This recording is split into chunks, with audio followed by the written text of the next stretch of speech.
Okay, I am live.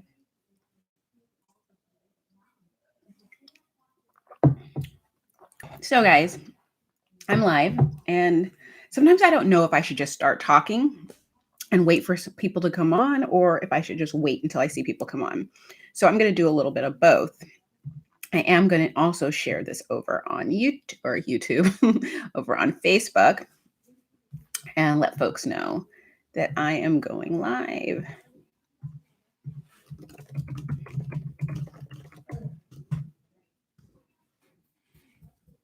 Post to Facebook. All right. So, hello, everybody. Happy Saturday. As you can see, just got out of the shower. The dogs were kind enough to let me sleep late this morning. But of course, once I wake up, they went, let's get going. So, ran upstairs, had to wash the hair, and it is still wet, but I'm here. So, anyway, according to the title, this is what we're going to talk about today. I want to talk about learning how to feed a raw food diet, because I get this question all the time where people are like, I just want to know how to feed my dogs a raw food diet. And it's not really a 2-sentence response. It's actually a journey. So I thought I would just share briefly what I did and how I'm learning.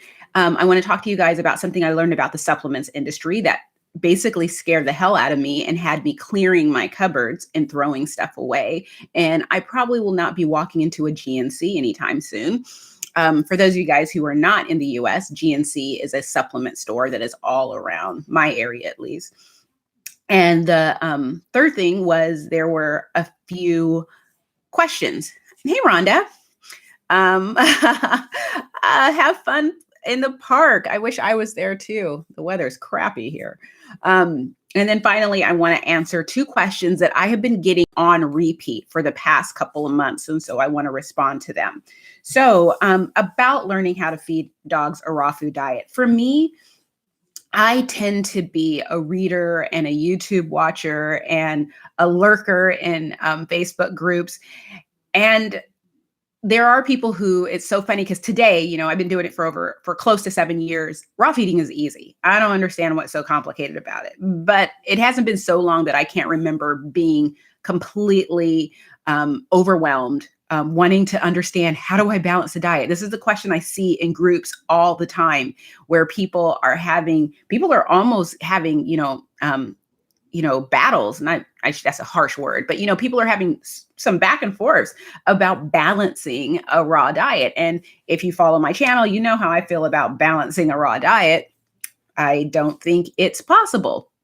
I think we can get close. I think we can do as best as we can, but I don't think that there's one answer for all dogs. And so when people ask me about, like someone said, is there a vitamin mix or a nutrient that they can add to their dog's diet that will balance it? And it's like, that doesn't make any sense to me, because if you're feeding beef has completely different nutrient profile than, for instance, quail. So how can a cup or a couple tablespoons of a vitamin mix balance both of those diets? I mean, it doesn't work that way. But I think a lot of people really, really want to have that answer. I think it's a combination of the community. Hey, darling. Are you on Facebook? No, I'm on YouTube. And that's my friend Diane. Rhonda says it's 22 degrees. Oh my gosh, I'm such a wuss. It's like 40 something degrees here. I am going to take the dogs out, but just not now. I think it's actually, I don't know what, I'm getting distracted. Anyway, it's 39 degrees here. But when it comes down to it, I think people are being pressured by the community who believes that we need to balance, every nutrient, micronutrient, and get it all in order for our dogs. And then there are the people who are like, yeah, that's not really a thing. You're fine. Just feed a variety of proteins and you'll be okay. And it's overwhelming. They also have a veterinarian who probably is like, the reason why I don't like raw is because it's never balanced. And they may have been, in their research about raw feeding, seen all the articles that talked about how bad raw feeding is, how it's not a balanced diet. And, so they want to do the best they can. I get that. But I honestly think that people who think that they're going to start feeding raw they're going to consider raw on Monday and be feeding raw in a balanced diet by Wednesday and know everything. That's just not a realistic expectation of yourself. And I wish people would take that pressure off of themselves and just allow themselves to go through the journey. So when it comes to learning, there are plenty of books out there. I actually have 2 books. I should have had them ready, but I didn't. This one is A Novice's Guide to Raw Feeding. This is what I recommend to people who are brand new to raw feeding. And I'm really excited because now I can order them in bulk at a discount from Amazon. So people who want to buy a bulk of them can. And then there's Keeping It Raw. Now, Keeping It Raw is me answering questions. I get questions all the time. And one day I noticed I was getting a lot of the same questions over and over. So I just collected them until I had 100, answered them in a book, and published it. I do not recommend that for someone who is brand new to raw feeding. And the reason why is because it really doesn't go into the details that the first book goes into. It's mostly for people who have been feeding raw for a bit. Maybe they've been in the community for a few months, 6 months or so, and they still have questions. And I thought it was like an alternative. I know a lot of people get nervous about speaking up in raw feeding groups.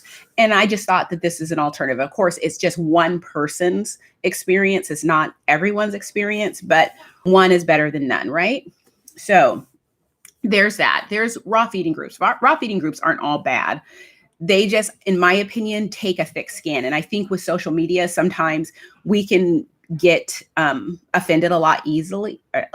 We can be offended easily because we lack tone of voice, body expression, body language, facial expression. So when someone says something, my thing is when, I type a question or I type a response and I think it's kind of a serious discussion and someone does the laughing emoji and it's just like, are you laughing because it reminded you of something funny, or are you laughing at me, or what's going on?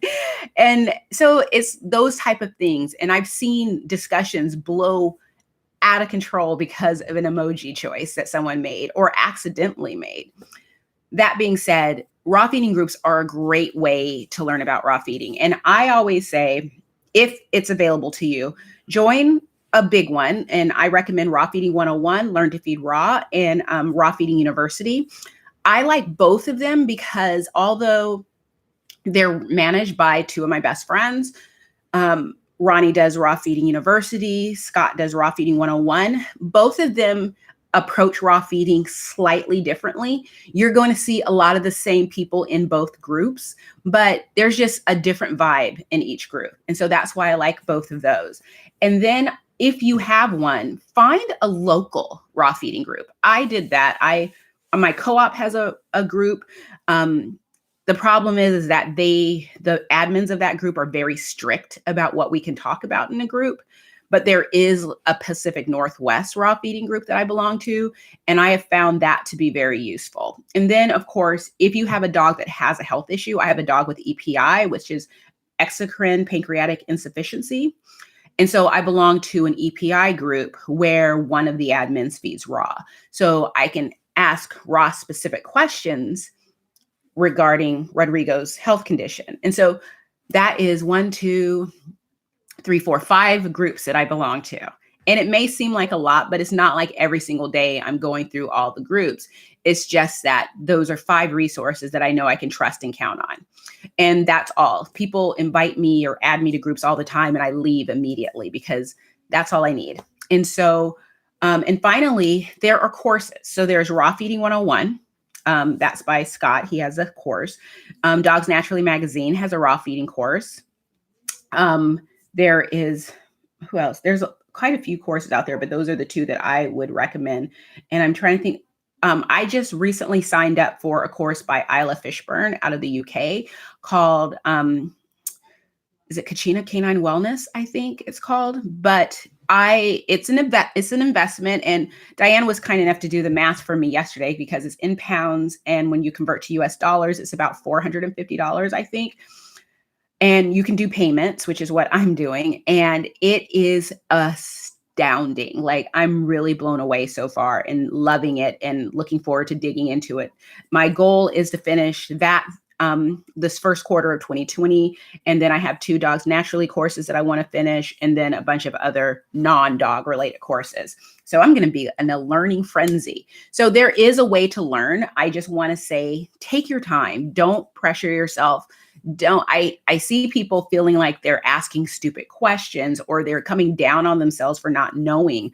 Or even sometimes when people respond, they respond in a way as if, I can't believe you didn't know this. But all of us were brand new at some point in time, and all of us didn't know at some point in time. So go easy on yourself. Take your time.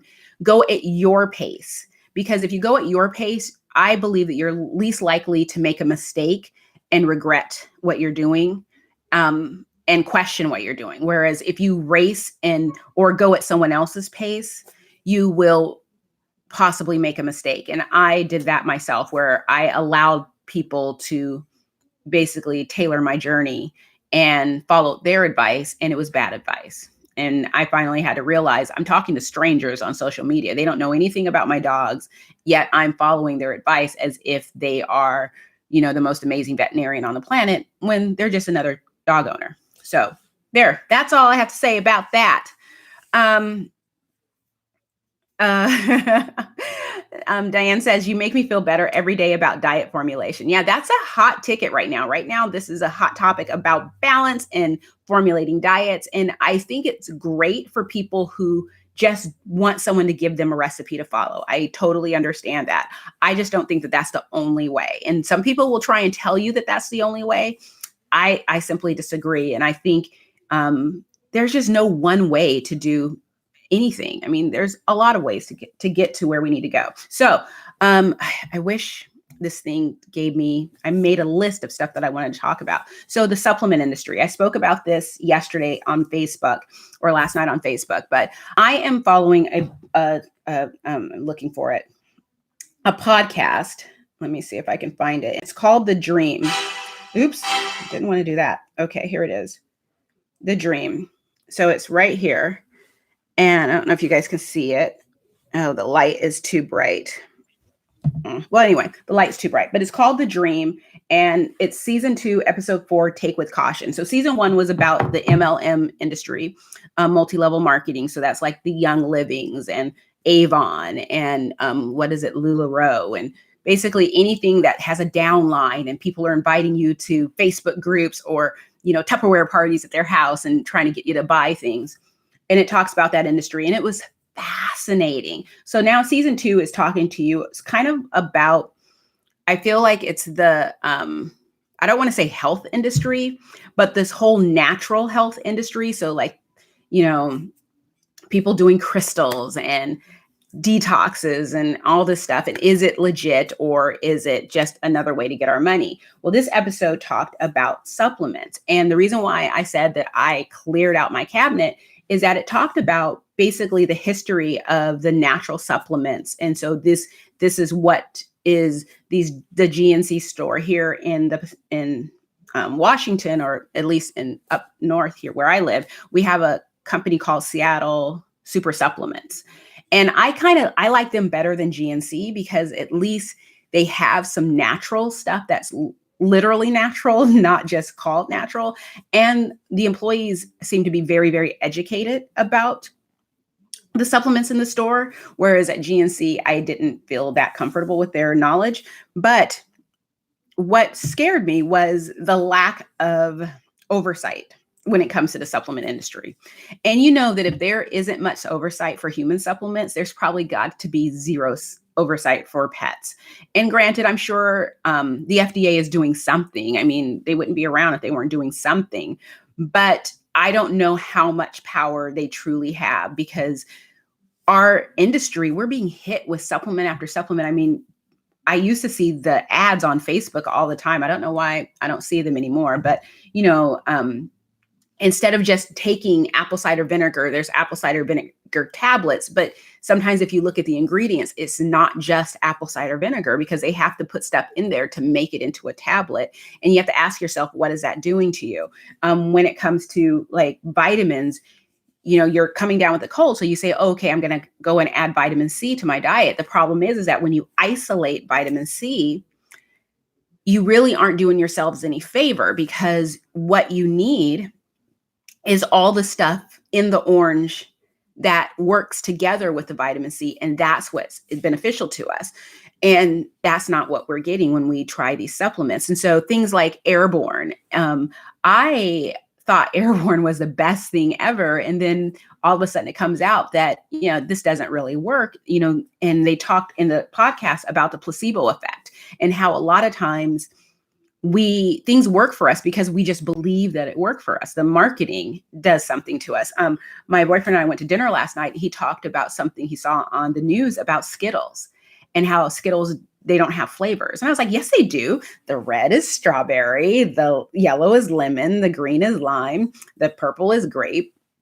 And he was like, no, they actually are all exactly the same. It's just that our mind sees the color and attributes a flavor to that color. And that's why we see it, the color. So those of us me, picking out all the reds and eating them first, because those are my favorite, they're the exact same as the other. And so now I want to go and buy a bag of them, blindfold myself and taste them and see if I can tell the difference, because I'm like, that's horrible.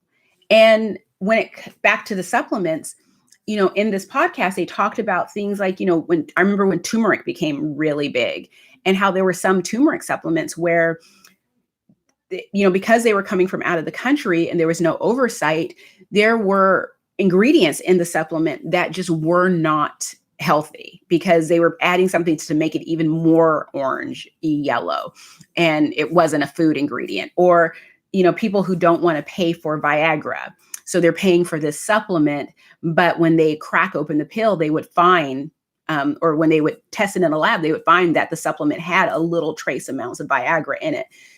Basically, what I'm saying is that the supplement industry is kind of shady.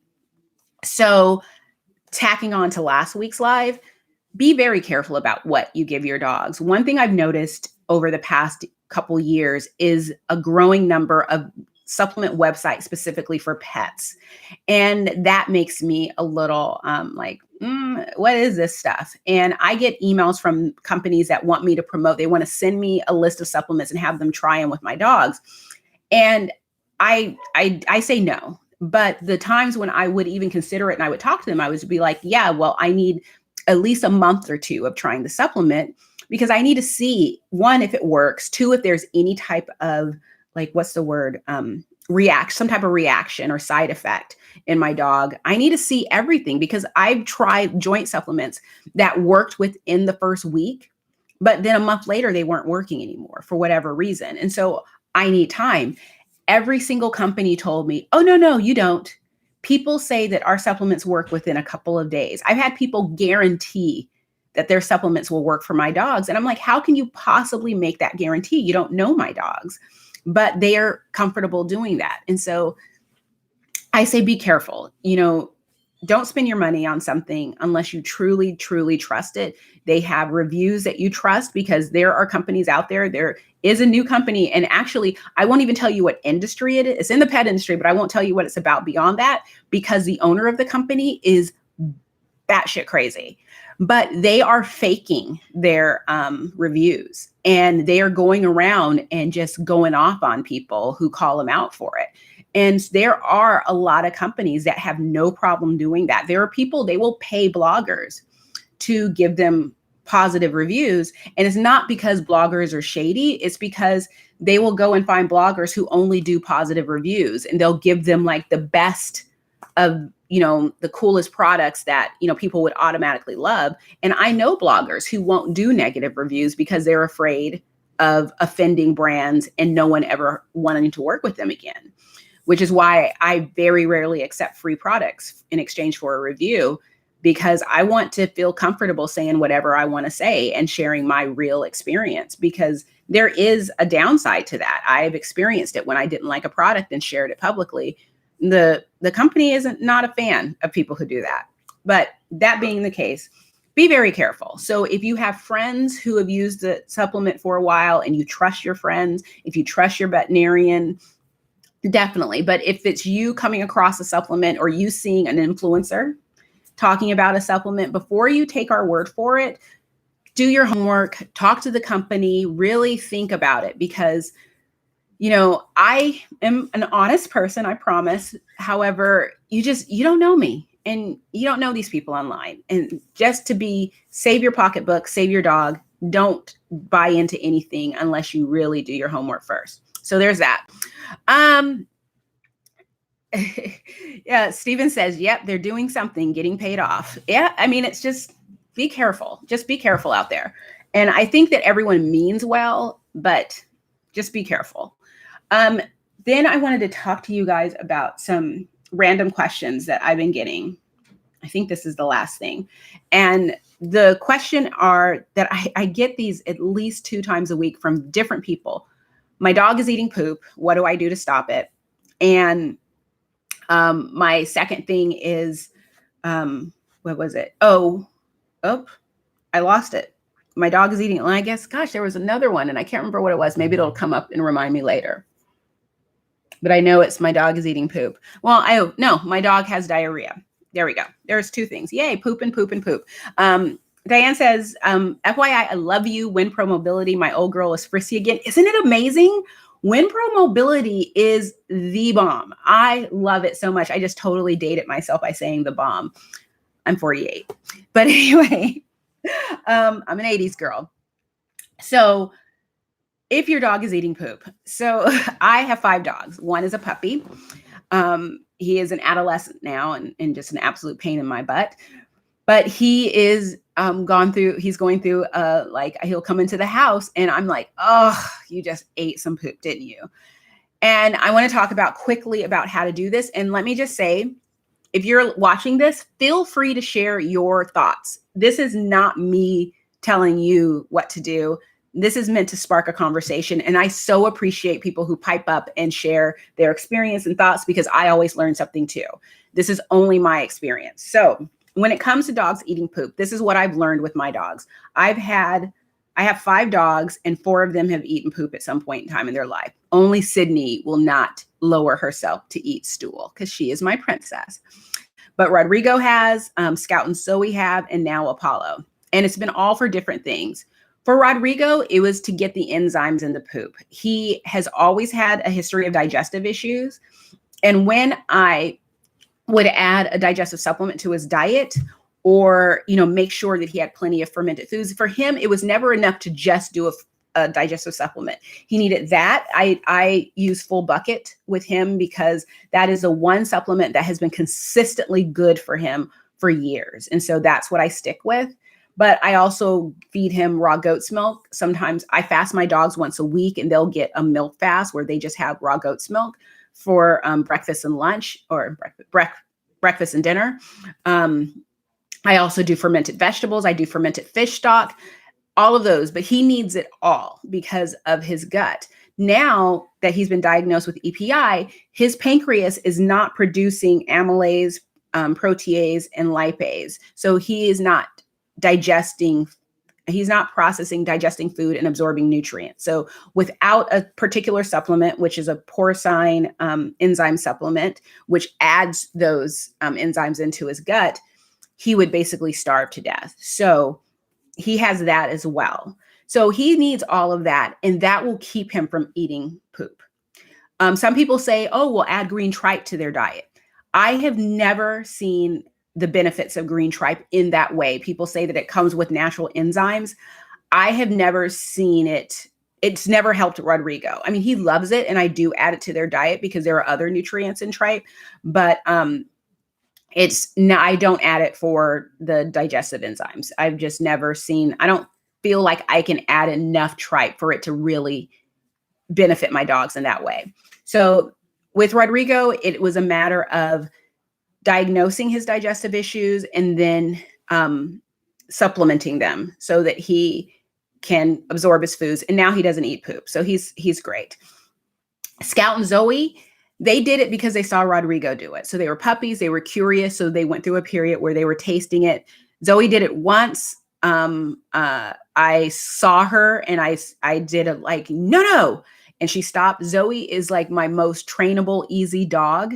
So if I say no, then she's like, okay, mommy said no, so I'm not going to do it anymore. So she was easy. Scout was, following Rodrigo around sometimes. And so he was doing it. And um, from him, he just got over it. But I had to start. I mean, not start, but I have to make a point of keeping the yard clean. So every single day, I have to clean the dog yard. And when the time changes in the winter and we have shorter days here, it'll get dark like at 4:30. I have to shift my schedule to work from like 6 or 6:30 to 2 or 2:30 so I can get home with plenty of light to clean up the poop in the yard just in case. Don't want any temptation. So that is when I developed that habit of doing that every single day. Um, and then Apollo. Apollo is now at his curious stage. And Apollo came to us at 7 months old. He had zero training whatsoever. The only thing he knew how to do was sit, and he was potty trained. But other than that, he had no training. He doesn't have a good recall. He doesn't have a drop it. He would never pass the good citizenship test. He jumps all the time. He resource guards. He everything is in his mouth. He destroyed 2 of my straws. You know, the water, the reusable water containers with the straw. He ate 2 of my straws yesterday because he's a little monster. Love him to death, but we're working with him. Well, he's now curious about poop, so that's going into his mouth. So again, I have to make a point of cleaning up the poop. The problem with this time of year is if there are leaves on the ground or we just had a snow, the poop that I can't see and get, his nose can find and he'll eat. It's not every day. It's probably like maybe once a week, if that, but it happens. So again, what I will do is when I'm going outside with the dogs in their yard, because this is the only place where it happens is in their yard, not on our property, surprisingly. If I notice them sniffing around and investigating a poop, I go over and I have to say, no. With my other dogs, that works. With Apollo, no seems to tell him, get it now before she takes it out of your mouth. Like I'm going to really pry poop out of his mouth. It's like, if he gets it, then have at it, little man. It's gross. But it's with him, what I do is I do something to distract him. So I carry treats, and if I notice him sniffing around, I'll call his name. If he comes to me, then I have him sit and I treat him for coming to me. And I just basically keep doing that so then I can go and clean it up, because I know that eventually he'll get over it. But just in case, I am adding full bucket to his meal, just in case he is lacking the enzymes. But I don't think that that's the case. I think truly it's because he's curious. So to wrap it up, if you have a dog that's eating poop, think about, is that combined with like loose stool and diarrhea? Because it could be a digestive issue. Do some training to make them not do the poop. I mean, there are dogs that just like the taste of it, unfortunately. And in that case, you just have to clean regularly and be on top of it. Sometimes with some people, they will have their dog poop in a certain area so they can just always clean it up, or just walk your dog so that when they poop, they're on leash and then you can just pick it up and they're not just left to their own pooping and eating or whatever the case may be. It's a gross habit. When Apollo comes in the house and I smell poop on his breath, I do brush his teeth. I have a finger brush and I just basically take a handful of coconut oil, rub it into his mouth because that kills the smell, and it's antibacterial, antifungal, antiviral, and I brush his teeth and I just get it out of his mouth. He loves coconut oil, so he lets me do it. That way I don't have to smell a mouthful of poop. But that is the poop situation. There are products you can buy to add to your dog's meal that are supposed to make them not want their poop. If you have a dog that's eating everyone's poop, then you have to add it to everyone's meal. Or you can I've heard people do crushed pineapple, a meat, like some type of meat tenderizer, but I don't know if these work or not because I've never tried them. I've just gone with the training and digestive foods that support digestive health route. But if you have found a supplement or a food or something that deters them from eating poop, I'd love to hear about it because I don't know what works or doesn't work. And I know every dog is different, but if this doesn't stop with Apollo, I may be going that route, but hopefully he'll stop soon. Now, diarrhea. That's the other question I'm getting. My dog has diarrhea. Diarrhea is something that I'm hesitant to talk to people about because I worry about people choosing not to go to the vet and choosing only to follow advice on social media. And if it's diarrhea here and there, like every dog gets some diarrhea, or some loose stool here and there. They got into something. Um, maybe if my dog, I'm trying to think of if something doesn't agree with them, like green tripe, for instance, gives Scout and Rodrigo diarrhea. Those type of things. It gives them loose stool or diarrhea. It's not really a big deal. It clears up. It's one time. It's not for days. But when I get emails from people whose dogs have had diarrhea for days, then there are several things that could be going on. One, I think days of diarrhea, especially if it's loose diarrhea, real diarrhea, not just loose stool, that is worth a call to the vet because we're at risk of dehydration, which is not good. Granted, I like to allow my dogs, if they have diarrhea for a couple of days, I don't stop it. My thought is that they might have gotten into something and this is their body's way of getting it out of their system. And I don't want to stop that from happening. So I will let it go while monitoring it. And believe it or not, even with 5 dogs, I actually can go around the yard and tell you whose poop is whose. It's a gift, I guess. But so I will monitor the diarrhea to see how it goes. After 48 hours, then I'm going to start slowing it down. So I'm going to adjust the diet. I'm going to do that, within the 48 hours, I'm going to adjust the diet to something a little more bland. So if it's, I'm not going to give the dog something like tripe. I'm going to go with something really bland that I know that they can handle. Quail is a good one for my dogs. Rabbit is a good one for my dogs. A duck is a good one for my dogs. Those are proteins that are really bland for them. If they are, I know that some people will do like cooked chicken and rice. That's perfectly fine. I keep them on a raw diet. I just feed them those type of things. And then at the same time, I think about anything that might have changed that might have caused the diarrhea. I had this happen with one dog. And what I did was, it happened with Rodrigo. What I did was I had to start with some proteins. In order for me to save money on raw feeding, I can't feed everyone at Rodrigo's level. He has protein sensitivities. And if I feed everyone at his level, I'm spending about $600-700 a month. But if I feed everyone beef and turkey, which I can get affordably, and then he is eating venison or emu, then I can feed at a more reasonable level and I can afford, it's about $300 a month. Well, when I do meal prep, I use big containers for the dogs and I was using the same big containers for Rodrigo. And it was just too much food and it was taking too long to go through it for Rodrigo. And my concern was that maybe the bacteria, it was a little high in bacteria for him. I don't know, because it was in the fridge for over a week. And that might have caused upset stomach. I don't know. So those are the type of things where now when I do meal prep for Rodrigo alone, I put his stuff in smaller containers that only take a couple of days to go through. And the big containers only take a couple of days to go through with the other dogs, if that makes sense. So it's just like start thinking about and identifying the things that might cause your dog's loose stool. That way you can prevent it from even happening in the future. There are products that you can use to give to your dogs to stop loose stool. I mean, there's the one that everyone knows is canned pumpkin, not anything with spices, just 100% plain canned pumpkin. I will just do a dollop or two in their meal or give it to them as a treat.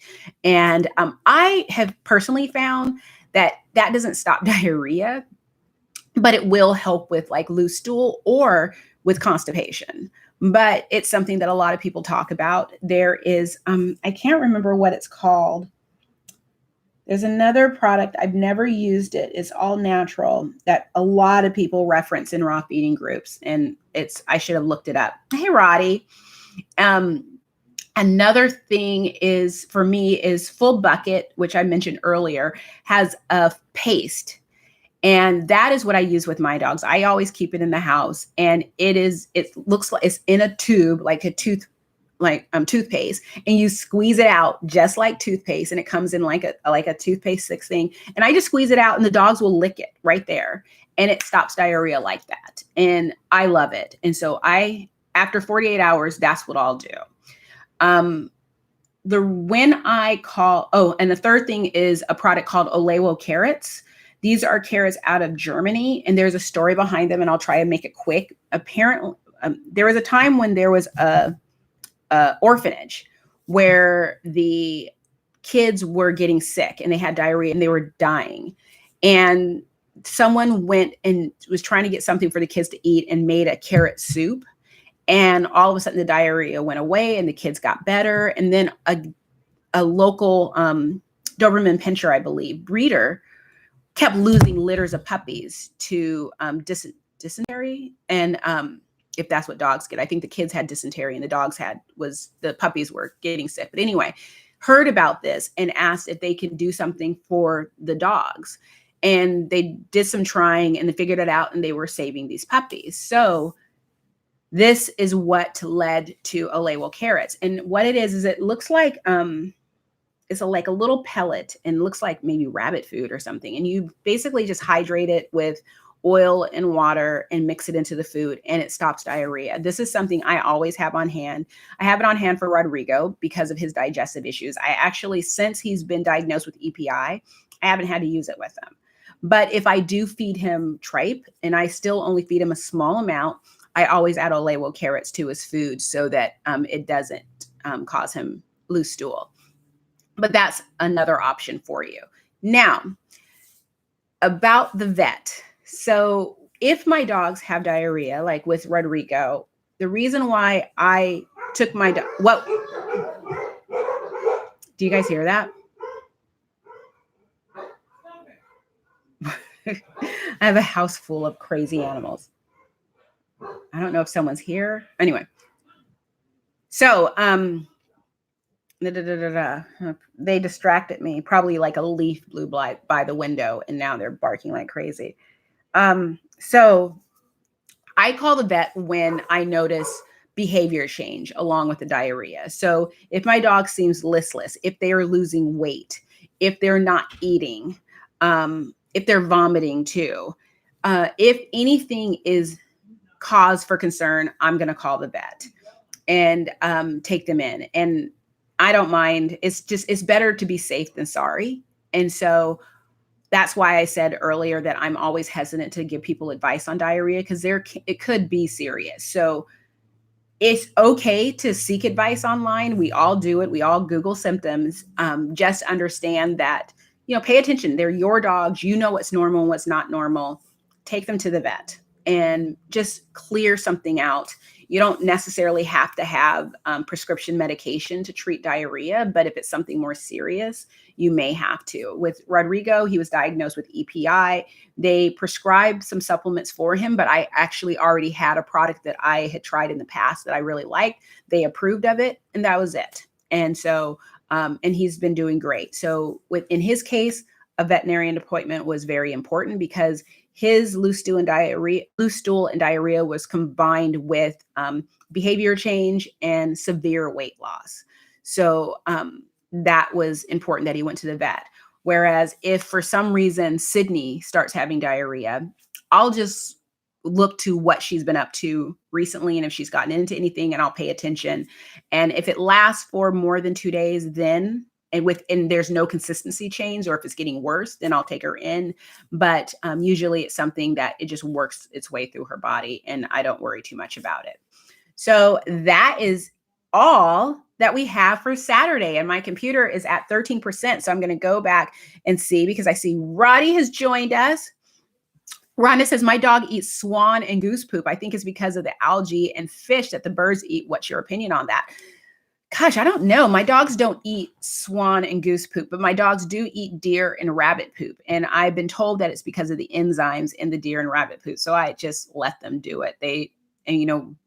I look at what the animal eats for me, because we don't have goose and swan. I mean, we do have them, but they're never around our property. But the rabbit and deer are. And since they eat a plant-based diet, I just don't think it's of concern. I would only be concerned with my dogs if they were eating like the coyote scat, which thank God they don't. But sometimes they'll roll in it, which sucks.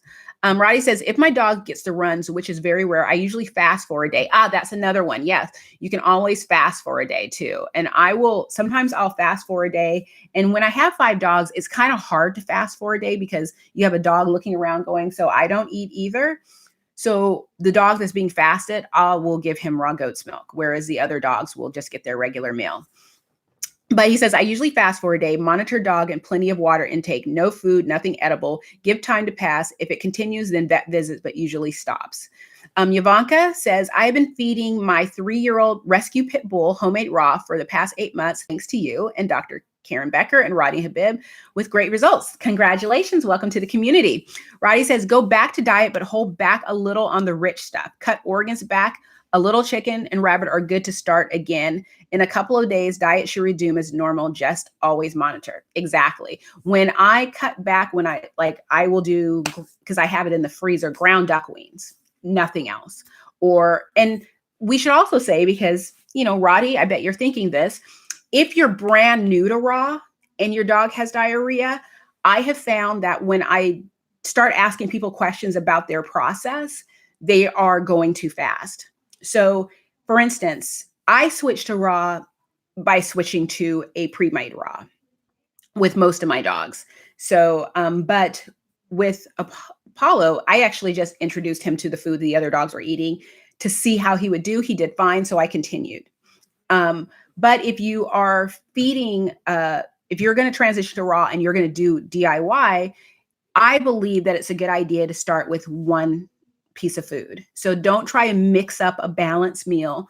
Give them, depending upon the size of the dog, let's just say chicken is fine, but if it's a small dog, a chicken wing. It's a bigger dog, chicken quarters.